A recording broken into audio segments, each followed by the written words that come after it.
去路边看到的一个盆栽，然后我回家去查它叫什么名字。它的名字应该是大天使绿曼绒吧。然后我就想说它的不规则的边，我觉得跟我的想画的那种感觉蛮像，所以我就把它记录下来。因为我一直画很小的盆栽，我就觉得很不过瘾，所以我就想要画一件超大的。这个是就是最大张的那个草图。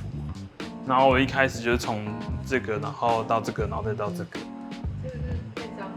对啊，看不出来。对。因为它就一直在变啊。我每次画完这张草图，我觉得，为什么我看起来不一样？然后我就会画第二张。然后我第二张画完的时候，想说，怎么跟前一张草图差的感觉那么多？然后我就再继续画下去。所以我可能一张图会有很多不同版本的草图吧。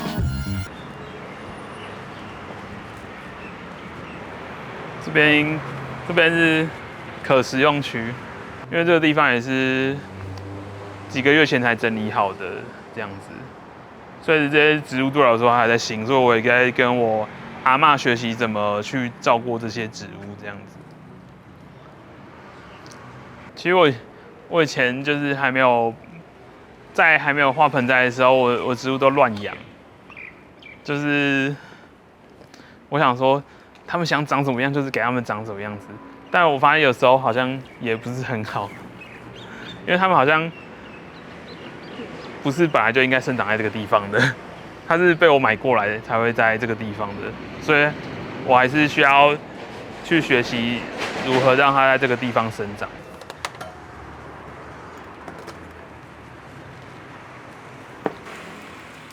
我就觉得盆栽的组成方式就是跟人很像，我们就会被社会的规范给捆绑住啊，或者是限制它生长的方向，要把这个叶子剪掉，要把这个枝芽往这边发展，你才是会符合这个社会现况的。但这种形状真的是这个人想要，或是这个植物想要生长成的样子吗？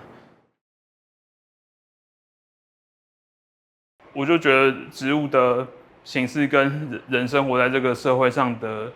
方式蛮像的，就是他们就需要被某种铁线跟一些人为的限制，达到某种人为所追求的完美的状态，所以我那时候才会想要去画盆栽。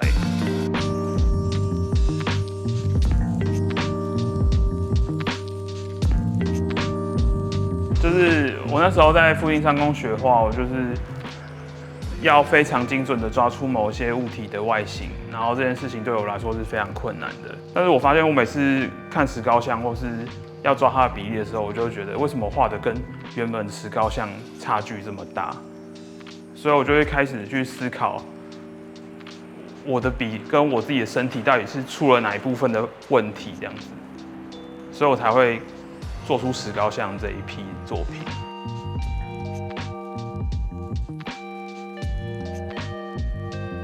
做这件事情就是为了不让我超出这个框框，因为如果我在正常的方形的画布上面的话，那我可能会超出去，我自己也不知道。所以我切这个框框就代表，它的边边是非常符合原本图像上面的造型的边框。然后再来就是第二个画布，就是因为我不是用贴的，我是用包的方式，我就请一个很厉害的朋友帮我包画布，比如说这个，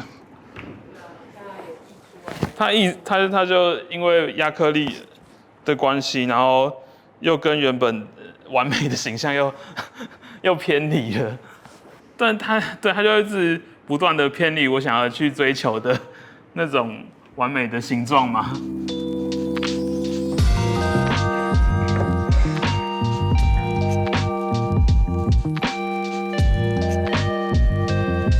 刮刀对你来说很重要。其实蛮重要的，因为一开始就是想要把颜料刮平，结果它因为经年累月累积的那个亚克力边边，然后让它有点凹凸不平，所以我有时候刮的时候，它就会产生不同的线条。这是一个学长传承给我的，很棒吗？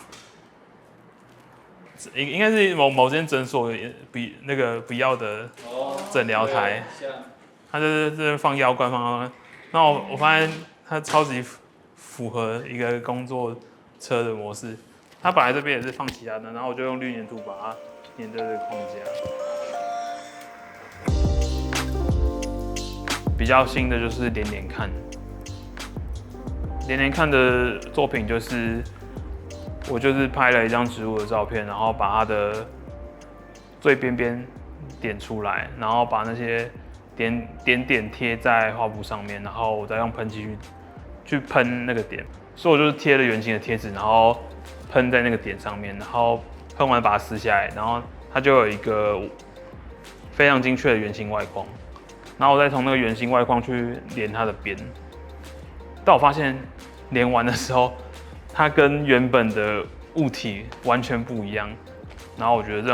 这种状况还蛮有趣，跟我做东西也蛮像的，然后这些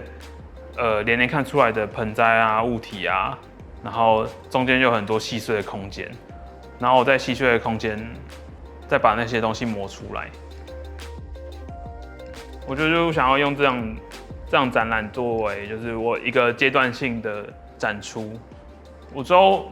有很多想做的，比如说刚刚讲的练字簿啊，或是台风啊，我就开始思考社会上面有什么常见的鸽子，或是常见人们一直不断在校正的东西。我就觉得这种画面很有趣，好像我一直在不断的去